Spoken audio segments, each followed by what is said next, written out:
Selamat pagi Bapak Ibu yang dikasihi Tuhan. Kita bersyukur kalau pagi hari ini Tuhan masih memberikan kita perpanjangan umur. Tuhan masih memberikan kita kesehatan dan kekuatan untuk datang menghampiri Dia. Mari kita mulai ibadah kita pagi hari ini dengan doa. Bapa Surgawi, kami berterima kasih Tuhan buat segala kebaikan dan kemurahan-Mu dalam hidup kami. Kalau kami boleh ada sebagaimana kami ada pagi hari ini Tuhan, kami tahu semuanya semata-mata karena anugerah-Mu. Semua karena kebaikan dan kemurahan-Mu dalam hidup kami. Semua karena kasih setia-Mu dalam hidup kami. Sehingga kami boleh terpelihara. Dan hingga pada pagi hari ini kami boleh menghampiri Engkau di dalam bait-Mu. Tidak lain kami rindu untuk mengucap syukur. Kami rindu untuk memuji dan menyembah-Mu. Karena Engkau Allah kami yang amat baik. Terima kasih Tuhan buat kasih-Mu yang berlimpah dalam hidup kami. Kami mulai ibadah kami hanya di dalam nama Tuhan Yesus Kristus. Mempelai pria surgawi yang kami kasih. Mari yang siap untuk memuji Tuhan sama-sama katakan amin. Haleluya. Kasih Tuhan selalu melimpah dalam hidup kita. Tidak pernah berkesudahan.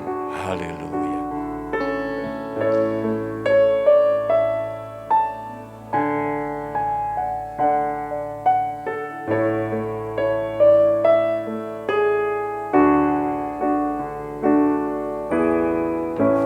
Kasih-Mu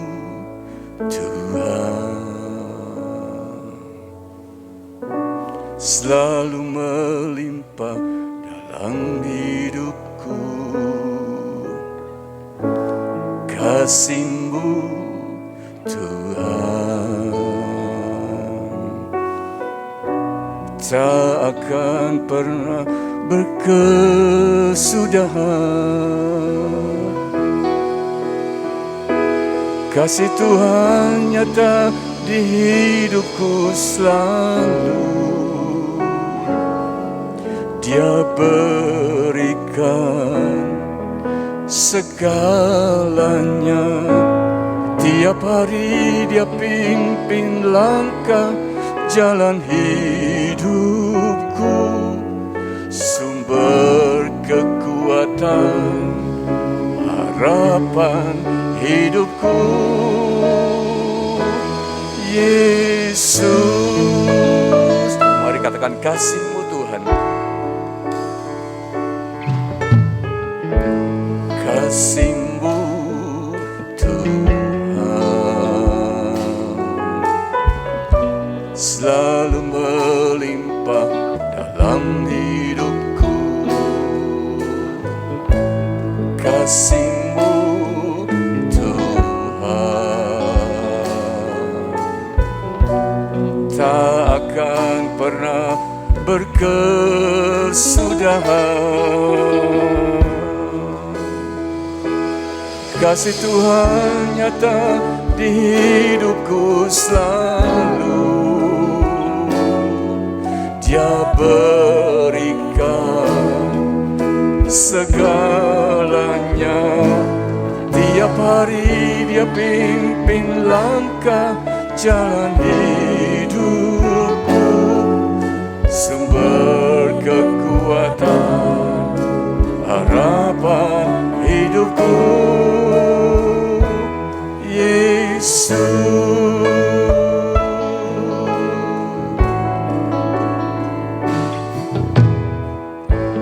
Kasih-Mu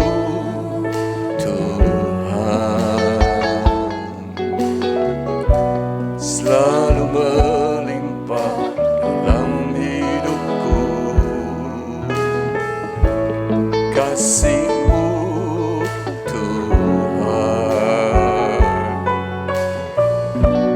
Takkan pernah berkesudahan.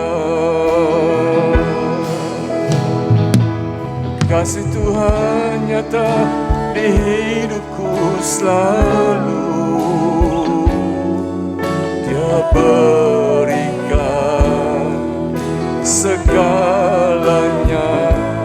Tiap hari Dia pimpin langkah jalan hidupku. Sumber kekuatan, harapan hidupku. Kasih Tuhan nyata di hidupku selalu. Dia berikan segalanya. Tiap hari Dia pimpin langkah jalan hidupku. Sumber kekuatan, harapan hidupku. Kasih Tuhan nyata di hidupku selalu. Sidang jemaat saya berisak untuk bangkit berdiri. Dia berikan segalanya. Tiap hari Dia pimpin langkah jalan hidupku. Sumber kekuatan, harapan hidupku. Yesus, sumber kekuatan, harapan hidupku. Yesus, sumber kekuatan, harapan hidupku. Yesus, mari kita sembah Dia.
Sumber kekuatan kami, Engkaulah sumber pengharapan kami, Tuhan. Hanya kasih-Mu yang memelihara kami, Tuhan. Kasih-Mu yang tidak pernah pudar. Haleluya. Kasih-Mu tidak bergantung seberapa kami mengasihi. Haleluya. Terima kasih Tuhan. Terima kasih Tuhan. Terima kasih Tuhan.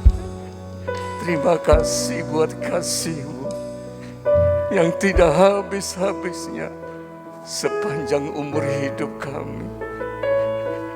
Kami hanya hidup dari kemurahan demi kemurahan-Mu Tuhan. Kami hanya hidup dari belas kasihan-Mu Tuhan. Terima kasih Tuhan. Oleh karena itu pagi hari kami rindu untuk memuji dan menyembah-Mu Tuhan. Karena Engkau layak untuk kami sembah. Terima kasih Tuhan. Terima kasih Tuhan, terima kasih.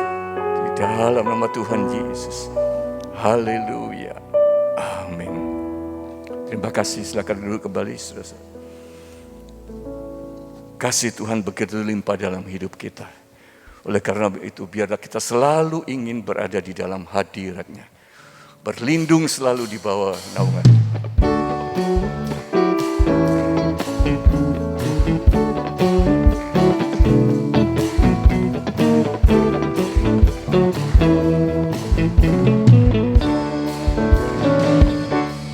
Aku ingin selalu berada di hadirat-Mu. Aku ingin selalu berlindung dalam naungan-Mu. Di bawah kepak sayap-Mu, Kau bawaku terbang tinggi, melintasi langit biru, bagaikan Raja Wali. Aku ingin selalu berada di hadirat-Mu. Aku ingin selalu berlindung dalam naungan-Mu. Di bawah kepak sayap-Mu, Kau bawaku terbang tinggi, melintasi langit biru, bagaikan Raja Wali. Bagai Raja Wali, melintasi gunung tinggi. Bagai Raja Wali, melintasi badai hidup. Di bawah kepak sayap-Mu, Kau bawaku terbang tinggi, melintasi langit biru, bagaikan Raja Wali. Aku ingin selalu berada di hadirat-Mu. Aku ingin selalu berlindung dalam naungan-Mu. Di bawah kepak sayap-Mu, Kau bawaku terbang tinggi, melintasi langit biru, bagaikan Raja Wali. Kita bangkit berdiri saudara. Bagai Raja Wali, melintasi gunung tinggi. Bagai Raja Wali, melintasi badai hidup. Di bawah kepak sayap-Mu, Kau bawaku terbang tinggi, melintasi langit biru, bagaikan Raja Wali. Bagai Raja Wali, melintasi gunung tinggi. Bagai Raja Wali, melintasi badai hidup. Di bawah kepak sayap-Mu, Kau bawaku terbang tinggi, melintasi langit biru, bagaikan Raja Wali. Bagai Raja Wali, melintasi gunung tinggi. Bagai Raja Wali, melintasi badai hidup. Di bawah kepak sayap-Mu, Kau bawaku terbang tinggi, melintasi langit biru, bagaikan Raja Wali. Melintasi langit biru, bagaikan Raja Wali. Melintasi langit biru, bagaikan Raja Wali. Haleluya. Kemuliaan bagi Tuhan. Terima kasih, silakan duduk kembali. Kalau Tuhan bawa kita naik lebih tinggi untuk menghindari badai dalam hidup, itu karena kasih-Nya. Oleh karena itu biarlah kita selalu ingat akan kasih Tuhan, ingat akan kebaikan dan anugerah-Nya yang membawa keselamatan bagi kita. Kita menyiapkan hati kita untuk menerima dalam firman Tuhan. Ingat kasih-Nya, ingat kebaikan-Nya, dan anugerah-Nya selamatkanku.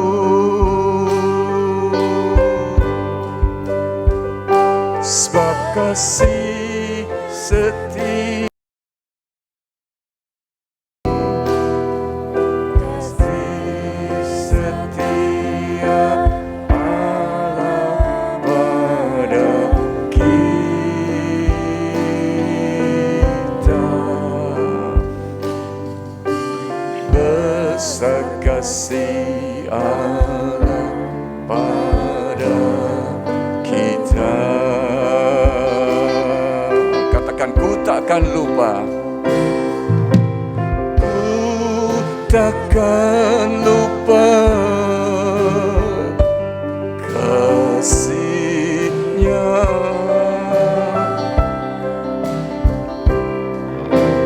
Ku takkan lupa anugerah-Nya. Dia penuhkan, Dia penuhkan, Dia puaskan hasratku.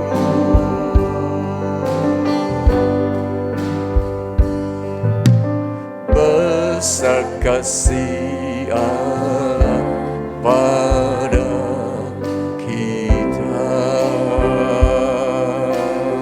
Katakan, ingat kasih-Nya, ingat kebaikan-Nya, ingat kasih-Nya,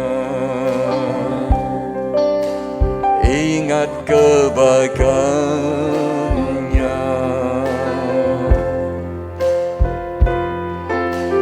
dan anugerah-Nya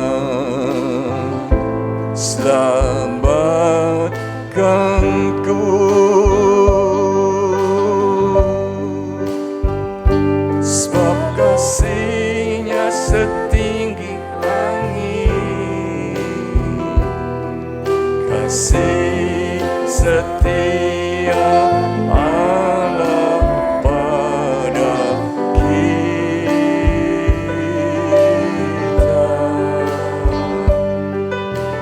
Besar kasih Allah pada kita. Mari kita bangkit berdiri, saudara. Katakan, ku takkan lupa kasih-Nya.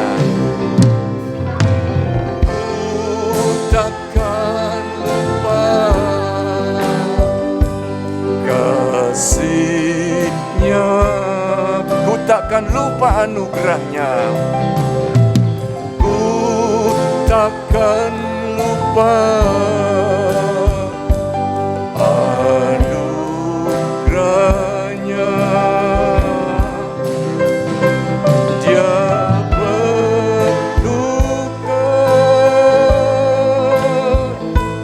Dia penuhkan, Dia puaskan hasratku.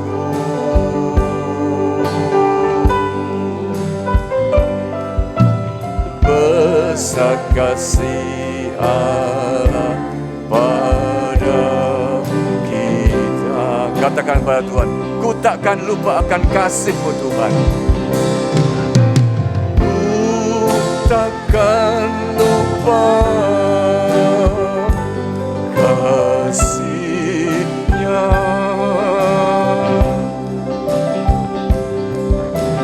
Ku takkan lupa anugerah-Nya. Dia penuhkan,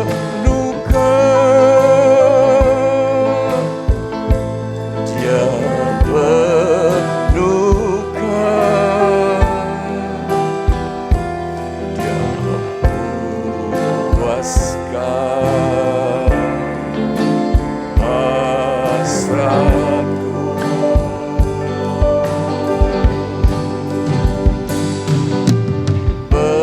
besar kasih Allah pada kita.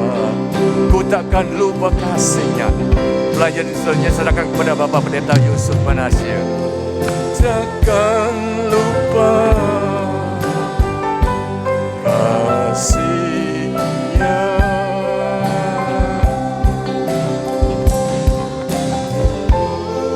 Takkan lupa anugerah-Nya.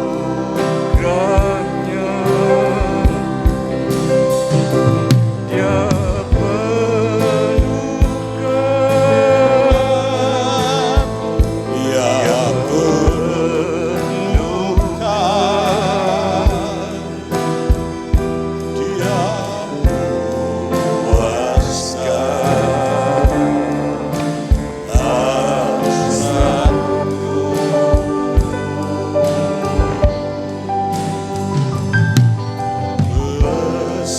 kasih Allah pada kita.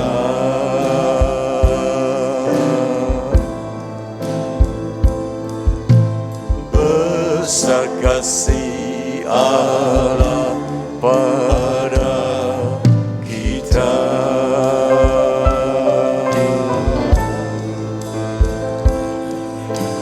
Besar kasih Allah pada kita.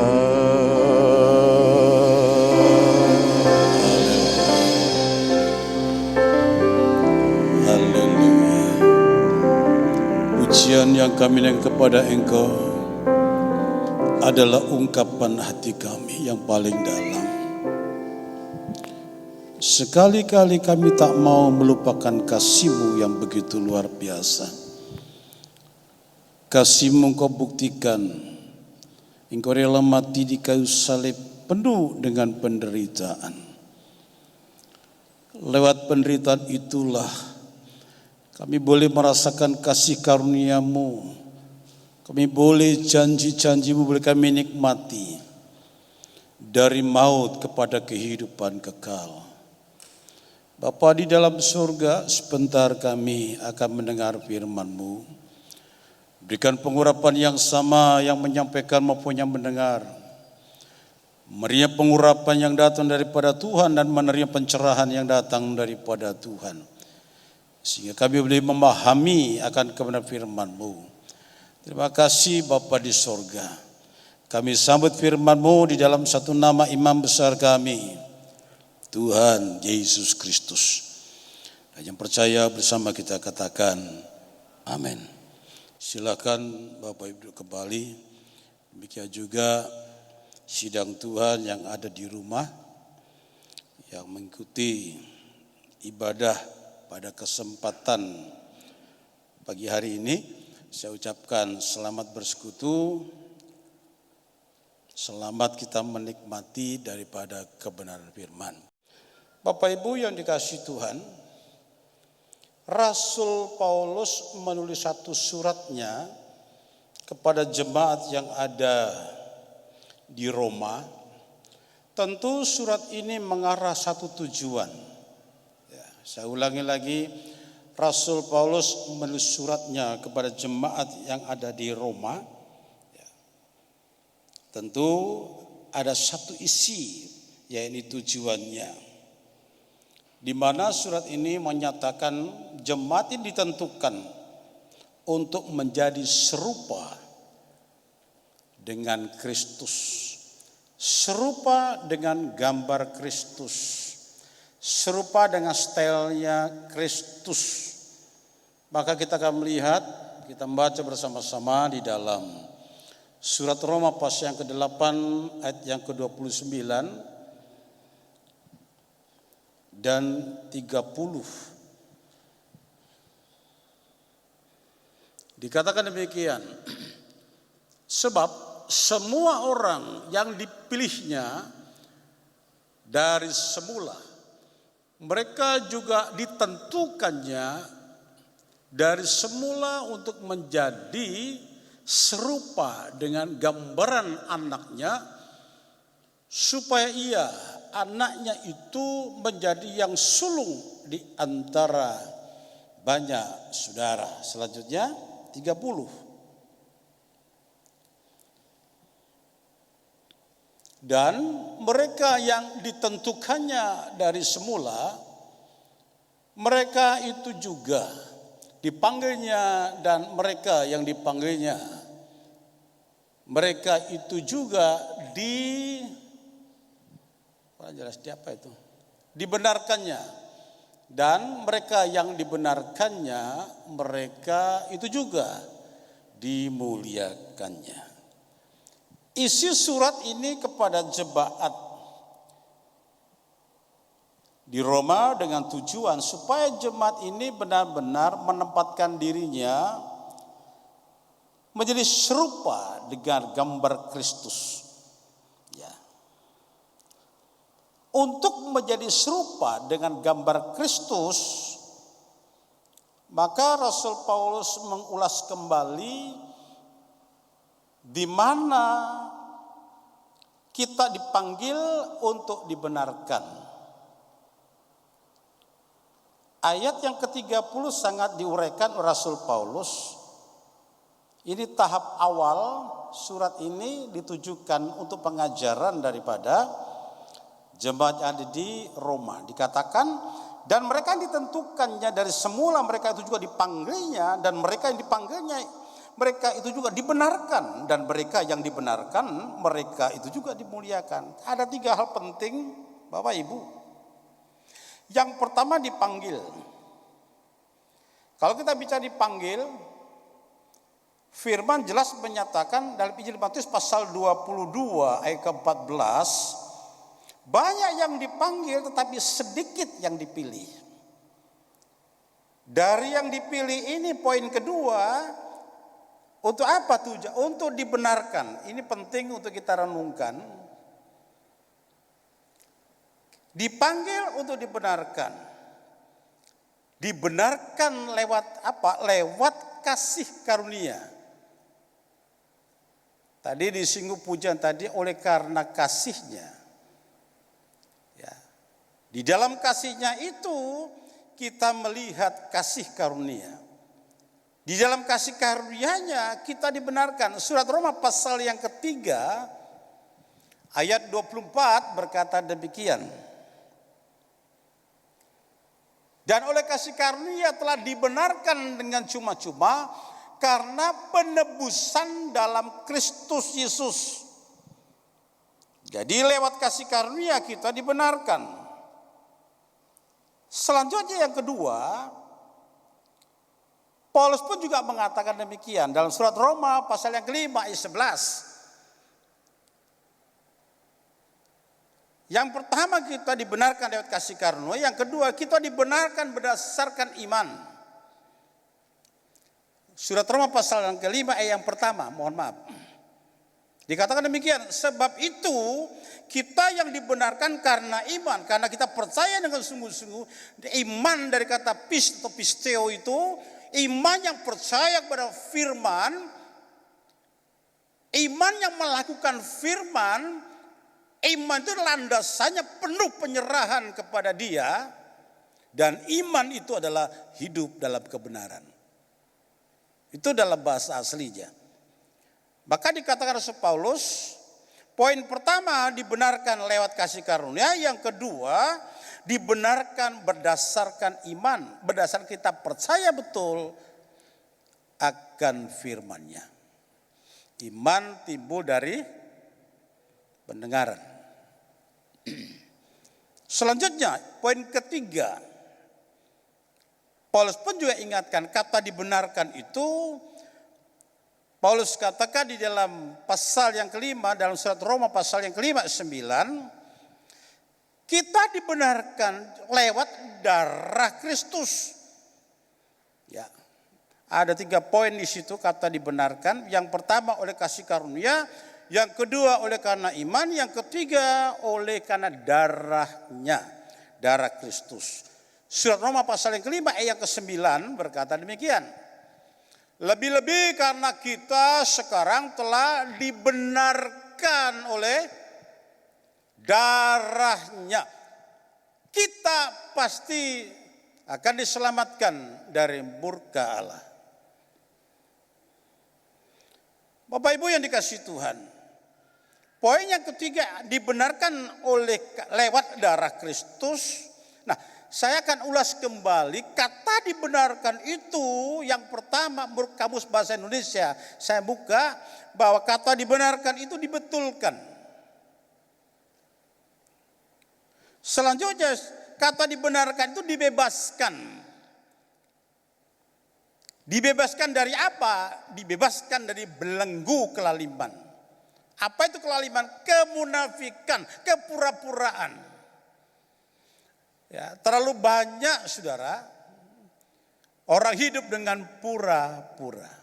Pura-pura baik, tapi tidak baik. Pura-pura santun, tidak santun. Hidup penuh dengan kepura-puraan. Hidup penuh dengan sandiwara. Kata dibenarkan dibebaskan dari hal-hal yang tidak berkenan di hadapan Tuhan. Dan kata dibenarkan itu juga dilepaskan dari kebiasaan-kebiasaan yang tidak baik. Kebiasaan yang tidak berkenan di hati Tuhan. Selanjutnya kata dibenarkan itu apa? Diluruskan. Kalau diluruskan berarti kita ini punya pola gaya hidup. Tidak pernah lurus. Lidah kita suka berdorak-dalik. Pikiran kita pun demikian karena berangkat dari hati kita yang tidak benar. Untuk itu kita diluruskan. Lewat apa? Lewat darah. Demikian juga lewat darah Kristus itu juga kita dimerdekakan. Dimerdekakan dari apa? Dari dosa. Apa itu dosa? Roma pasal 5 ayat 19 dikatakan dosa itu adalah ketidaktaatan. Kita dimerdekakan dari dosa. Artinya kita dimerdekakan dari ketidaktaatan. Suami tidak taat sama firman, menuntut istri supaya taat kepada suami. Tidak akan terjadi. Itu semua berangkat dari imamnya dulu. Jangan kita menuntut pasangan kita. Sebagai seorang suami, sebagai seorang imam di tengah rumah tangga, tengah keluarga. Berikan contoh yang baik, maka istrimu. Engkau sebagai papa, maka anak-anakmu pun akan mengikuti jejak imam dalam rumah tangga. Dalam keluarga, pasangan hidup tidak perlu saling menuntut. Tetapi tuntutlah diri kita, apakah hidup kita sesuai dengan firman. Seorang suami takut akan Tuhan, tentu lambat cepat istrinya pun takut akan Tuhan. Lambat cepat anak-anaknya pun takut akan Tuhan. Kenapa? Mereka yang menjadi pelaku firman, orang yang hidup dengan firman, firman itu punya kuasa. Dan kuasa itu dapat mengubah istri dan anak-anak kita. Yang setuju katakan amin. Terlalu banyak kepura-puraan. Ketidaktaatan terlalu banyak. Untuk itu saya terus belajar tentang realita hidup. Ini salah satu contoh. Dulu istriku muda, saya pun sempat mengalami muda. Sekarang saya sudah umur 71. 8 tahun saya harus merawat istri. Mulai dari hal yang kecil saya rawat istri. Karena 7 kali kena stroke dan terakhir kemarin nyaris. Tapi oleh kemurahan Tuhan, Tuhan memberi kesempatan. Saya merawat. Dengan ketulusan hati saya. Saya mau mentaati firman, menepatkan firman dalam hidup saya. Sehingga secara medis dokter berkata, 2-3 kali saja Pak lewat ibu. Tapi sampai 7 kali. Ini kalau bukan pertolongan Allah Subhanahu wa taala. Saya bilang, bukan Bu. Loh apa? Karena Tuhan Yesus Kristus. Amin Bapak Ibu. Jadi dalam kehidupan realita ini tampilkan Kristus itu ada dalam pribadi kita. Karena kita sudah dimerdekakan dari ketidaktaatan kita. Selanjutnya bagaimana? Selanjutnya darah Kristus itu sanggup menyucikan hatiku dan hatimu. Setuju Bapak Ibu? Halo? Jaring Madura ngocak beda orang adina. Menggulir Madura Sampang. Saya dari Sampang. Dulu tak kenal Kristus, tak kenal Yesus. Hidup liar, begitu saya kenal Kristus, hidup diubah menjadi baru. Untuk itu Bapak Ibu dikasih itu, perhatikan ini. Ternyata di dalam darah itu sanggup menyucikan hidupmu dan hidupku. Berangkat dari mana penyucian itu terjadi? Berangkat dari sikap hati kita. Hatimu dan hatiku itu jauh berbeda, nyaris sama. Diakuin, tidak diakuin.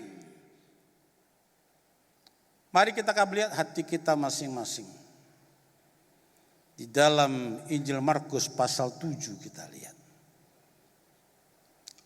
Dalam Injil Markus pasal 7 ayat 21 sampai 23 berkata sangat jelas di situ.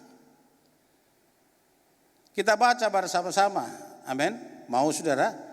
Kita baca. 1, 2, 3. Sebab dari hati orang, apa itu? Timbul segala pikiran jahat. Apa itu? Percabulan, pencurian, pembunuhan, next, perzinahan, keserakahan, lanjut, kejahatan, kelicikan, hawa nafsu, iri, hati hujat, kesombongan, kebebalan, lanjut. Semua hal-hal jahat ini timbul dari dalam. Dari mana? Dari hati. Kalau hati masih seperti ini, tidak mau diperbaharui, meskipun kau memanggil Yesus 10 kali, 20 kali, ratusan kali, jutaan kali, kalau hatimu tidak mau diperbaharui, maaf, surga bukan murahan, damai sejahtera bukan murahan. Amin Bapak Ibu. Ya, ini hati kita. Maka Rasul Paulus mengajar kepada jemaat yang di Asia. Bahkan juga Yesus mengajar. Rasul Paulus di Italia. Itu mereka pada orang-orang percaya. Masuk dalam surat Ibrani pasal 9. Ini pengajaran Rasul Paulus. Ibrani pasal 9 tentang darah Kristus ayat 14. Dalam surat Ibrani pasal 9 ayat 14 berkata sangat jelas di situ, betapa lebihnya darah Kristus yang oleh roh yang kekal telah mempersembahkan dirinya sendiri kepada Allah sebagai persembahan yang tak bercacat, akan menyucikan hati nurani kita dari perbuatan-perbuatan yang sia-sia, supaya kita hidup dapat beribadah kepada Allah yang hidup. Hati kita dibersihkan. Lewat apa? Lewat darah. Imam Ahmad mengatakan, di dalam darah itu ada nyawa. Kalau di dalam darah itu ada nyawa, sedangkan di darah Kristus menyucikan hati nurani kita, menyucikan hati yang tadi sudah diungkapkan oleh Injil Markus. Dalam hati itu seperti itu. Kalau darah itu sudah masuk dalam hati kita, maka darah itu tidak pernah mati. Dia terus hidup. Apatah lagi darah Kristus. Darah itu tinggal dalam hati kita. Artinya di dalam darah itu ada nyawa. Dalam nyawa ada kehidupan. Dalam kehidupan Kristus itu ada karakter. Ada tabiat Kristus. Jadi kalau darah itu dalam hati kita, Rasul berkata begini, hidupku ini bukan aku lagi, tapi Kristus yang hidup di dalam aku.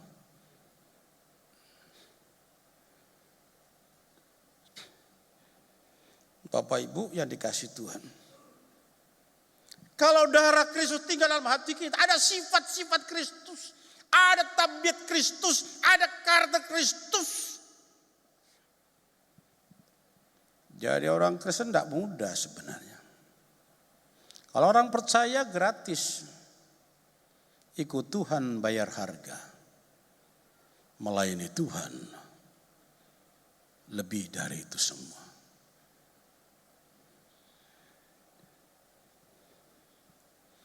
Bapak Ibu yang dikasihi Tuhan, jadi darah itu sanggup menyucikan. Sangat jelas tadi dikatakan, saya ulang ayat yang ke-9, pasal 9, 14 ya, pasal 9 Ibrani. Betapa lebihnya darah Kristus oleh Roh yang kekal telah mempersembahkan dirinya sendiri kepada Allah sebagai persembahan yang tak bercacat, kalimat akan menyucikan hati orang percaya akan. Sudah belum? Sudah belum? Belum. Penyucian itu terjadi bila mana dikatakan di dalam surat 1 Korintus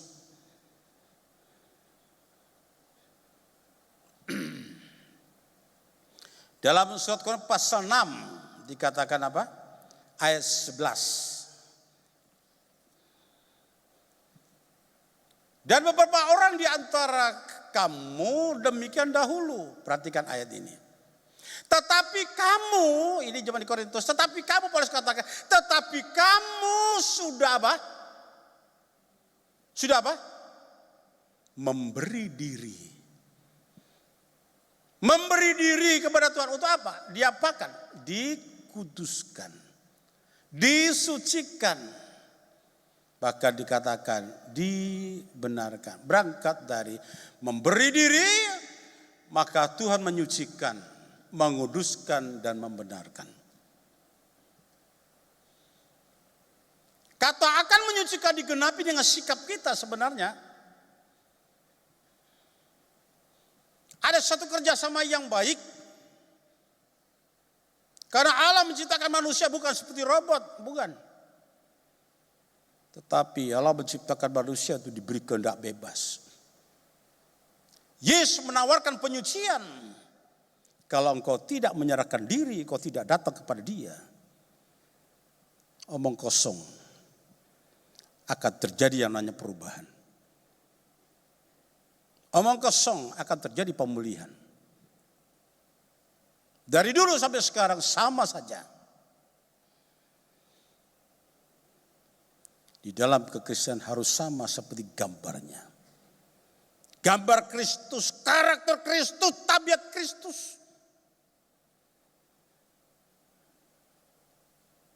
Bapak Ibu yang dikasihi Tuhan,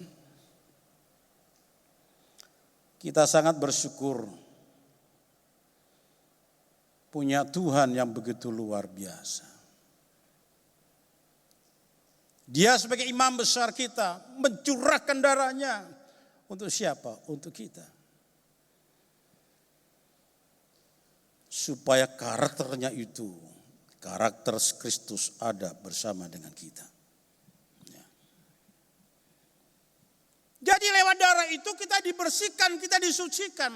Apakah sampai di situ? Tidak.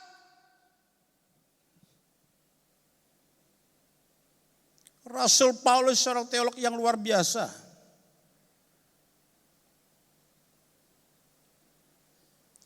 Rasul Paulus menuliskan suratnya kepada jemaat di Efesus.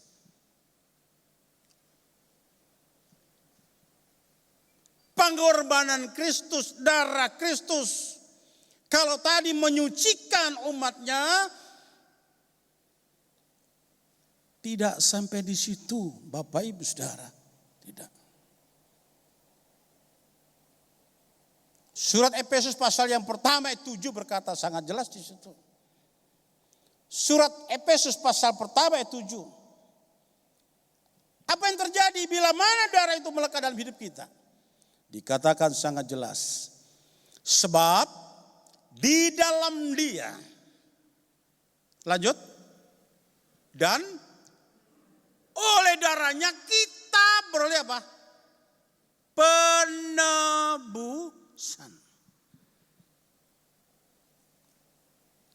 Jadi darah itu, saudara, di dalam darahnya kita mendapatkan yang namanya penebusan, yaitu pengampunan atas ketidaktaatan kita menurut kekayaan kasih karunia-Nya. Ingat, dosa itu tidak taat. Lewat pengorbanan Kristus, lewat darah Kristus, kita menerima penebusan.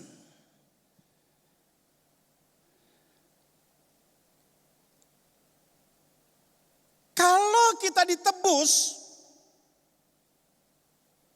apa sampai di situ? Enggak rupanya. Maka melompat ayat ke-14, ini bicara penebusan. Surat Efesus pasal yang pertama ayat 7, kita melompat ayat ke-14, sekarang kita lihat. Ini bicara penebusan. Darah penebusan dan makna penebusan apa dikatakan di situ. Dan Roh Kudus itu adalah jaminan bagian kita sampai kita apa? Memperoleh seluruhnya. Yaitu penebusan, apa dikatakan? Yang menjadikan kita milik siapa? Halo? Kita dijadikan milik Allah. Tujuannya untuk memuliakan namanya. Jadi penebusan itu menjadikan saya dan saudara milik Allah.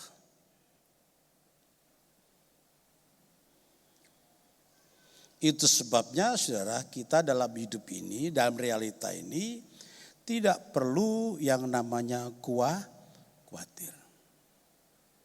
Apa yang kamu makan, apa yang kamu minum, tidak perlu khawatir. Mengapa? Karena kita adalah milik Allah. Tentu kita tidak bisa dibiarkan begitu saja. Tetap dalam penyertaan Tuhan karena kita miliknya.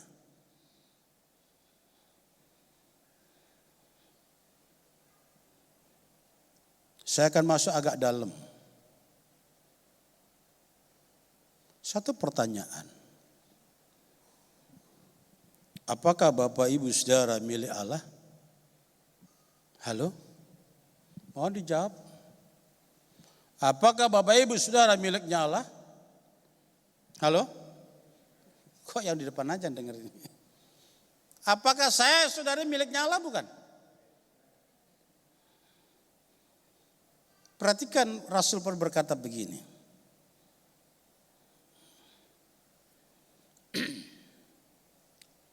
Kalau kita ini miliknya Allah, 1 Korintus pasal 3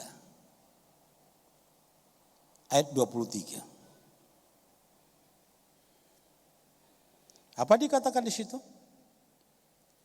Kita baca sama-sama ya. 1, 2, 3. Tetapi kamu adalah milik Kristus dan Kristus milik Allah.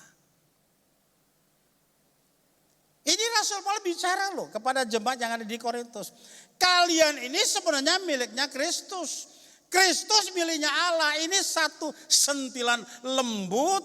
Semoga, mudah-mudahan Insya Allah supaya jemaat Korintus mengerti kalimat sentilan ini. Tetapi kamu adalah milik Allah, milik Kristus. Dan Kristus adalah milik Allah.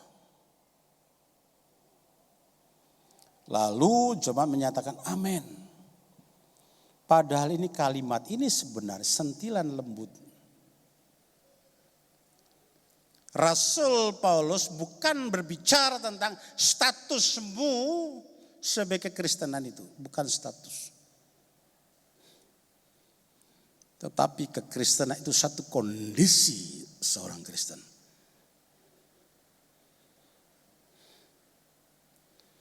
Kalau kita berani menyatakan diri bahwa kita milik Kristus, karena Kristus milik Allah. Tentu Paulus lebih tajam bicara. Di dalam surat Galatia, Rasul Paulus berkata begini. Pasal yang kelima ayat 24. Apa dikatakan di situ? 1, 2, 3. Barang siapa menjadi milik Kristus, lanjut. Kok enggak ada orang? Sebentar dulu. Sebentar, ulangi lagi ya. Barang siapa menjadi milik Kristus Yesus,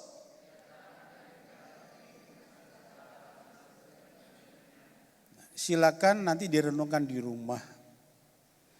Apakah engkau sudah menjadi milik Kristus dengan kalimat Paulus ini?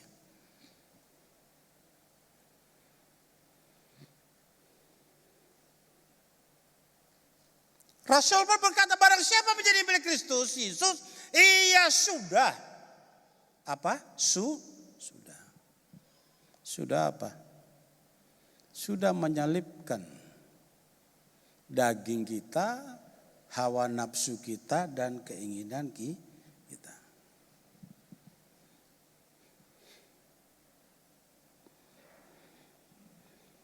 Paulus berani berkata demikian karena Rasul Paulus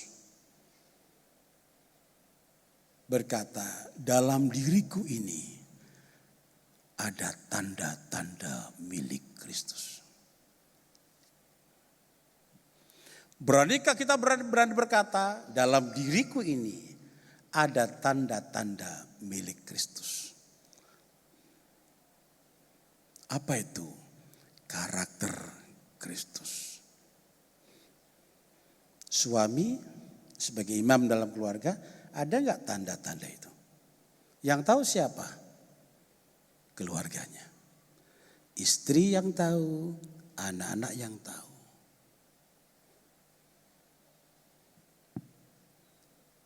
Kalau kita sebagai imam dalam rumah tangga tidak ada tanda-tanda milik Kristus, karakter Kristus, jangan salahkan rumah tangga kita, keluarga kita, istri anak kita. Karena mau tidak mau, imam dalam rumah tangga harus bisa menjadi teladan. Secara fisik Bapak Ibu Saudara, Rasul Paulus sudah menyatakan dalam surat Galatia pasal yang ke-6 ayat ke-17 berkata, selanjutnya janganlah ada orang yang menyusahkan aku. Rasul pun susah, penuh dengan pergumulan. Dilanjutkan, karena pada tubuhku ada tanda-tanda apa? Milik Yesus. Secara fisik saya melihat, iya. Malahan penderitaan Rasul Paulus diukur dengan para rasul yang lain jauh. Nyaris hampir sama dengan Kristus itu sendiri secara fisik. Dan itu bukan saja sejarah yang mencatat, tapi dari pernyataan Rasul Paulus berkata demikian dalam 2 Korintus pasal 11 ayat ke-24. Dalam 2 Korintus pasal 11 ayat ke-24 berkata, 2 Korintus pasal 11 ayat 24. 5 kali aku disesa orang Yahudi. Setiap kali 40 kurang 1 pukulan. Bapak Ibu yang dikasihi Tuhan, secara fisik Rasul Paulus, Yesus dicambuk menurut hukum Taurat 40 kali pukulan.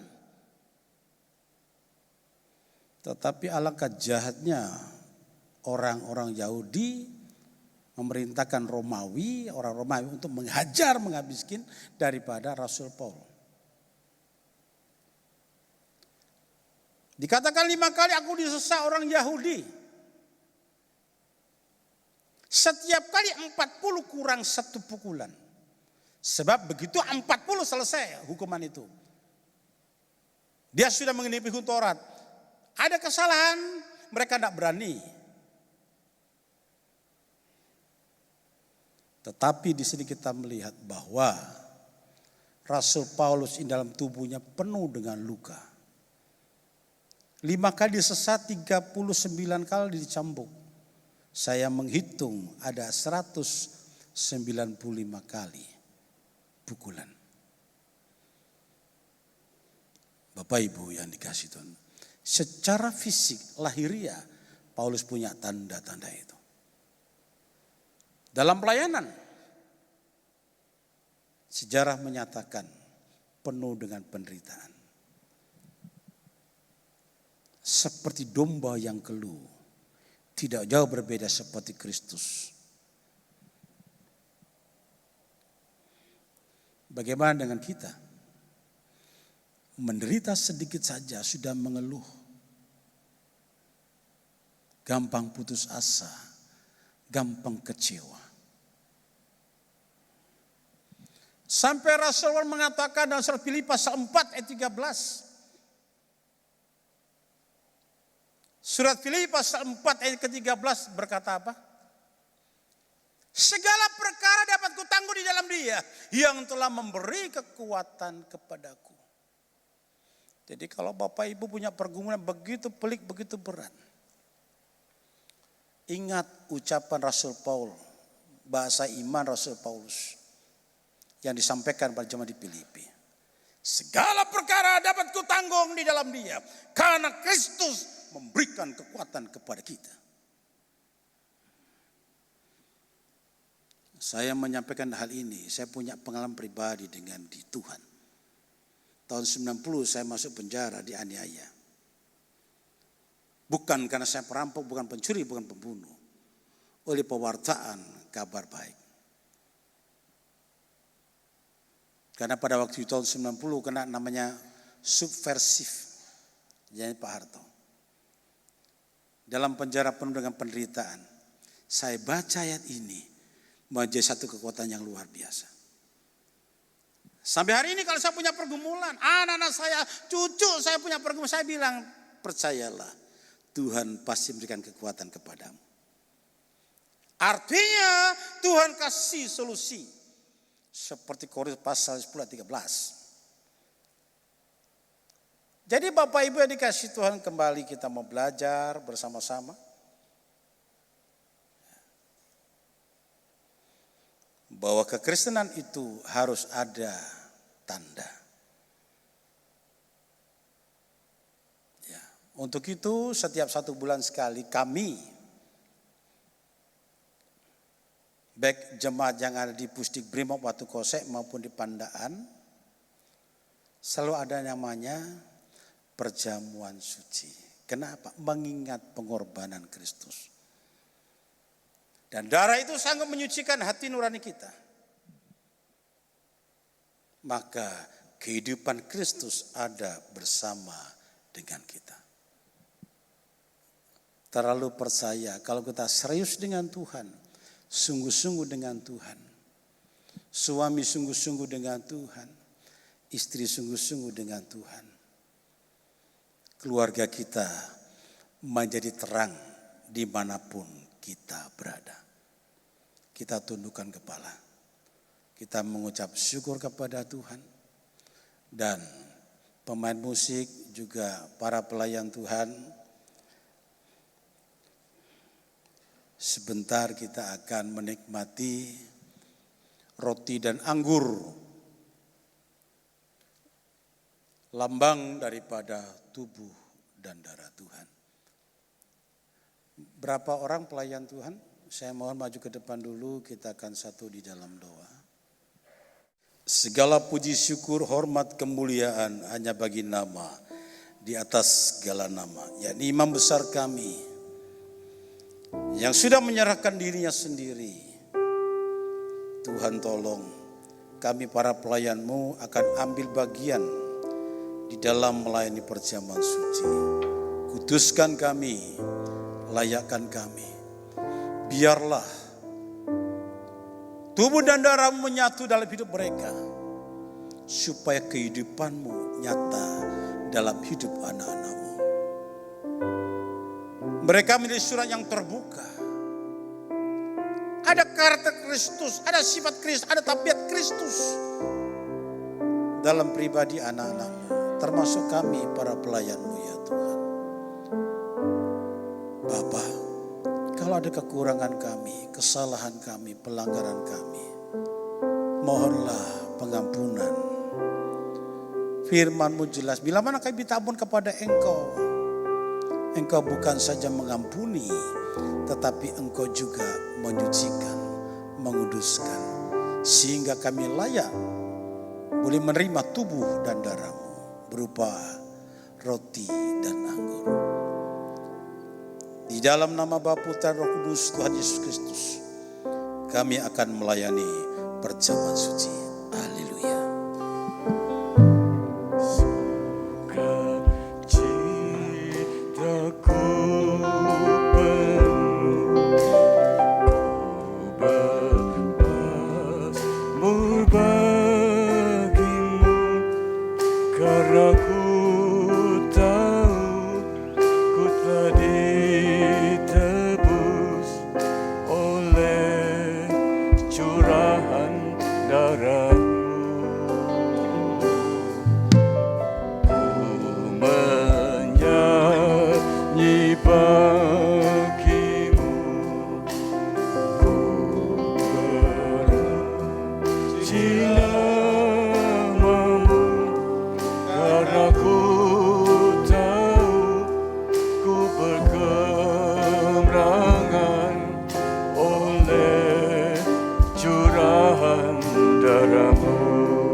Roti dan anggur yang sudah menerima, saya mengundang kita sekalian bangkit berdiri. Sebelum kita menikmati atau makan roti dan minum anggur, kita tundukkan kepala.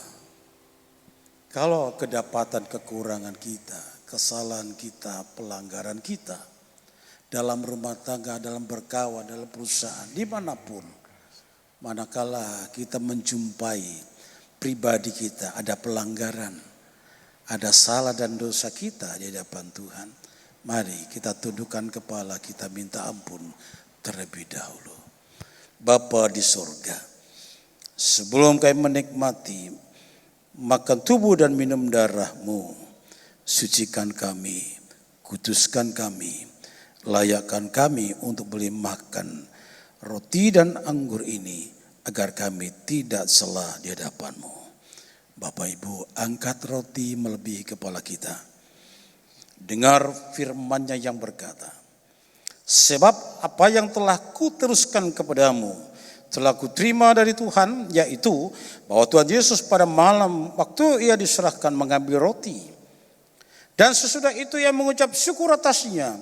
Ia memecahkannya dan berkata, inilah tubuhku yang diserahkan bagi kamu, perbuatlah ini menjadi peringatan akan aku. Percayakah saudara bahwa roti ini adalah tubuh Tuhan? Mari kita makan dalam nama Tuhan Yesus.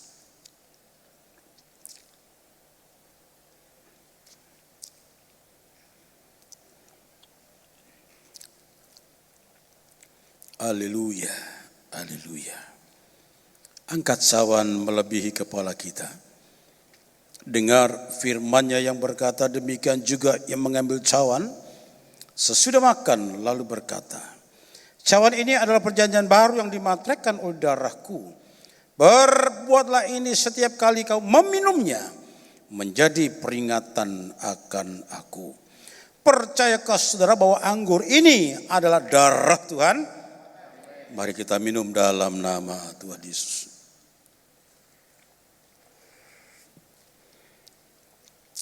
Mari kita mengucap syukur kepada Tuhan. Imbas saya serahkan kepada Bapak Rudi. Saya mengundang Bapak Michael Cipta untuk menaikkan doa. Haleluya, haleluya, haleluya. Mari kita menyempatkan diri untuk menyembah Tuhan pada pagi hari ini. Haleluya.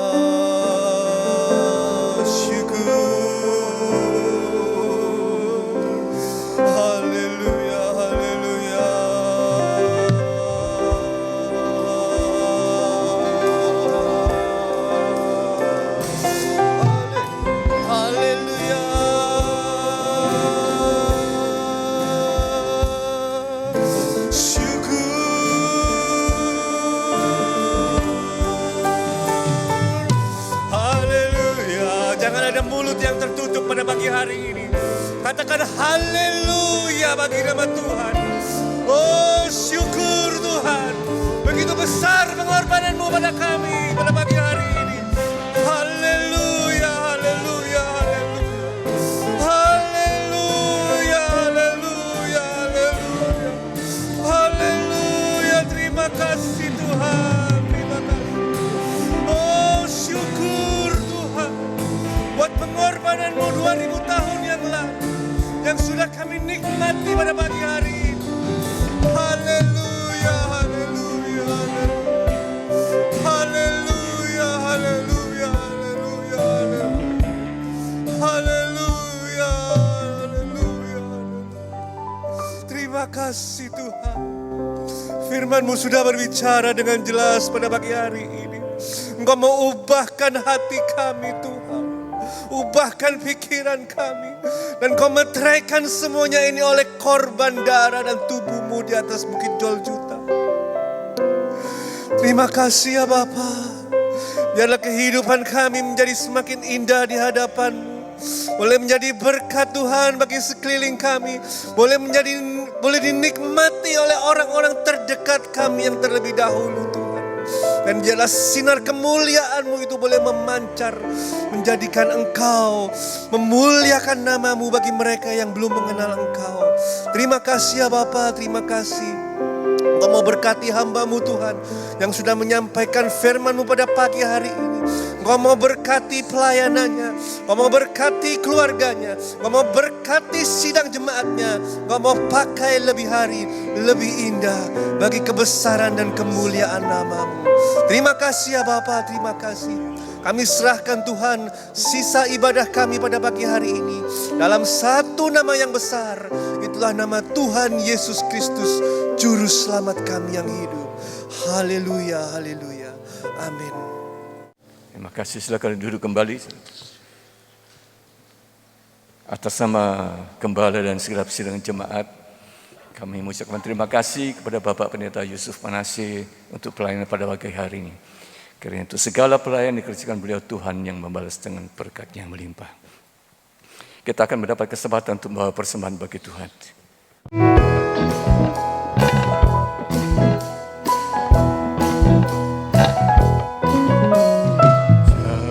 Jalan serta Yesus, jalan sertanya setiap hari.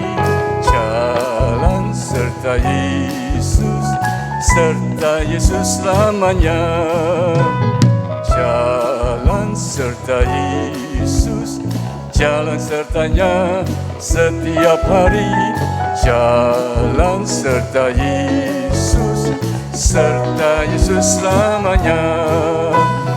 Jalan dalam suka, jalan dalam duka, jalan sertanya setiap hari. Jalan dalam suka, jalan dalam duka, serta Yesus selamanya. Jalan serta Yesus, jalan sertanya setiap hari. Jalan serta Yesus, serta Yesus selamanya. Jalan serta Yesus, jalan sertanya setiap hari. Jalan serta Yesus, serta Yesus selamanya. Kita bagi berdiri saudara-saudara. Jalan dalam suka, jalan dalam duka, jalan sertanya setiap hari. Jalan dalam suka, jalan dalam duka, serta Yesus selamanya. Jalan dalam suka. Saya mengundang Bapak Pendeta Yusuf Manasye untuk menaikkan doa penutup dan doa berkat. Jalan dalam suka, jalan dalam duka, serta Yesus selamanya. Jalan dalam suka, jalan dalam duka, jalan sertanya setiap hari. Jalan dalam suka, jalan dalam duka, serta Yesus selamanya. Serta Yesus selamanya. Serta Yesus selamanya.